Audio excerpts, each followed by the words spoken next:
Hello family and friends, this is Rob the Sapper Gardener, doing a really early morning video, and this will go out a little bit later in the day, but I get up early. I watch a few YouTube videos before I go to work. I start work early in the morning so I can get off early and get some garden stuff done, but we also try to do anything we can early in the morning. And one of the videos that I'm watching is by Ernie Hatmaker, one of our YouTube friends, and it's about hornworms. And that reminded me that it's time for me to get out and do some spraying in our garden. Turn that light off so we don't blind you guys. I need to get out and do some spraying in our garden. And we try to do our sprays early in the morning whenever possible. Now I need the light. Okay, now you can see me again. So I try to get out early in the morning.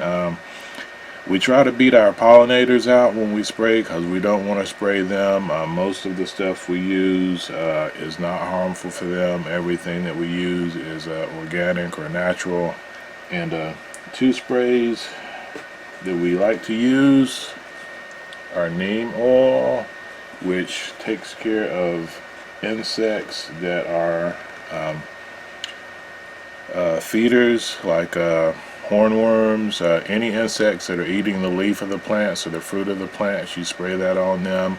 They eat it, they ingest it. It doesn't stop them from eating per se, but it does kill them over time because they eat it. It impacts their biological systems. They die, and then they can't eat more of your plants. Another solution that we have, and this one is not so much for the plants, not so much for the insects eating the plants, as for the insects that want to eat you. And that is a product called Wondercide, which is a flea and tick control and killer. And we like to get both those out, especially anytime we see fleas or ticks out in our garden areas. We know they're out there in our wood lines and other places, and we do use other treatments like nematodes, tick tubes, stuff like that. But anytime we see a tick, I know it's time for us to get out there and treat, and we should be treating every few weeks or at least once each month to control those. So because of the size of our garden, we don't use just a little spray bottle. We like to use hose-in sprayers. So it's a little bit before 5 now. I'm gonna get out, hook up our hose-in sprayer, and I'm gonna spray our garden down and let you guys see one of the many ways we try to control pests in our garden and on our homestead. So it helps if you remember what day of the week it is. We use an overhead irrigation system for our lawn and garden, and today is a irrigation day. So I'm still going to work around that. Our sprinklers go off in cycles for different areas, so it actually works out pretty well. I'm going to start in an area the sprinklers aren't going. I'm going to spray them down, and hopefully that doesn't impact on the efficiency of the insect control. But ideally you want to try to spray this when it's not raining or the chemicals are going to get washed off of the plants. So let me set this camera down and get to work.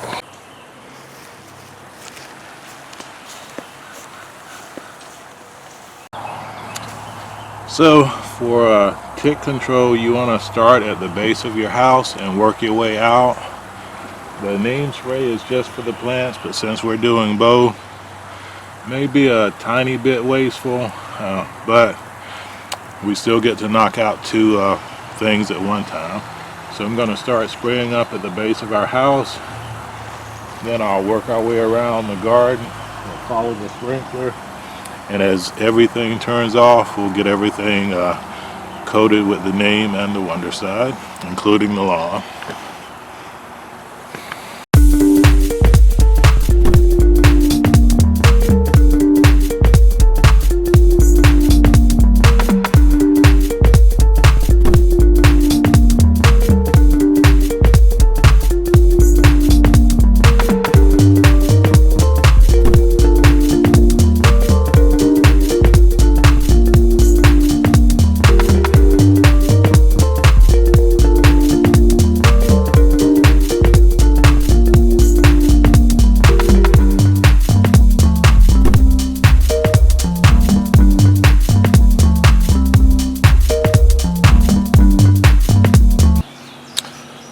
So ticks like to climb structures, plants, things like that.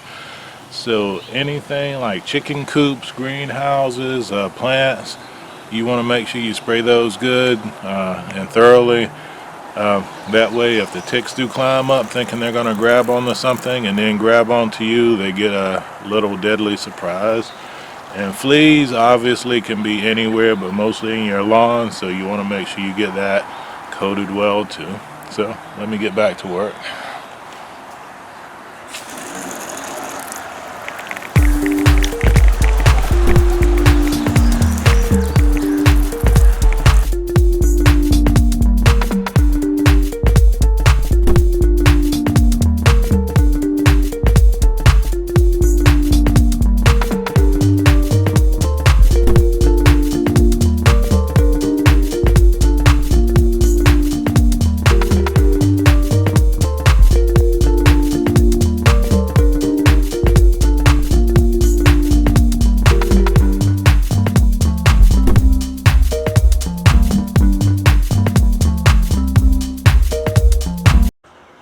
So that's the inner garden. I'm gonna really quick go over and do our garage garden. We only do our zone 1 garden with this treatment. The fruit trees, we do a little bit different thing over there, and we'll do that in a different video. So hopefully this helped a few people out there who are wondering how we treat our garden. We do have a larger garden area. If you have a small garden area, you can just use a little squirt bottle on your plants, but with the size of ours, we need a little bit more heavy-duty tool for it.